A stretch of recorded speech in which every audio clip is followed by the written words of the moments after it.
নবী কি নামাজ পড়ে নাই? নবী নামাজ যে পড়ছে তার কোরআনে একটা দলিল আছে? কেউ দেখাইতে পারবো সারা কোরআনে নবী নামাজ পড়ছে এর একটা দলিল আছে? কোরআনে কি কোথাও আছে যে ইয়া আইয়ুহান নবী আকিমুস সালাত ওয়া আতুজ যাকাত? আছে? নাই তো। কোরআনে আছে ইয়া আইয়ুহাল্লাযিনা আমানু আকিমুস সালাত ওয়া আতুজ যাকাত। কোরআনে তো এটা নাই, হে নবী সালাত কায়েম করেন, যাকাত আদায় করেন, হে রাসূল সালাত কায়েম করেন, যাকাত আদায় করেন। এটা আছে সারা কোরআনে কোথাও? না। আছে কি ইয়া আইয়ুহাল্লাযিনা আমানু আকিমুস সালাত ওয়া আতুজ যাকাত, হে আমানু সালাত কায়েম করো, যাকাত আদায় করো।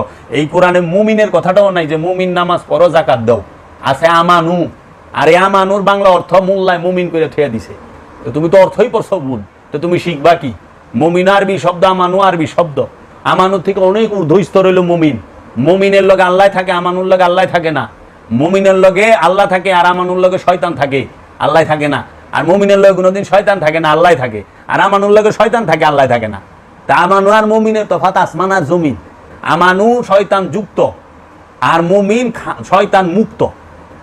তো আমানু আর মুমিনের তফাৎ বুঝে না। বিরাট বড় আলেম হয়ে বয়ে রয়েছে, বিরাট বড় ইসলামী স্কলার, বিরাট বড় পীরে কামেল। এখানে পীরে কামেলের নমুনা। হৃদ কোমলে যখন ফুটবে ফুল, মন ভ্রমরা জ্ঞান চূড়াতর হইব।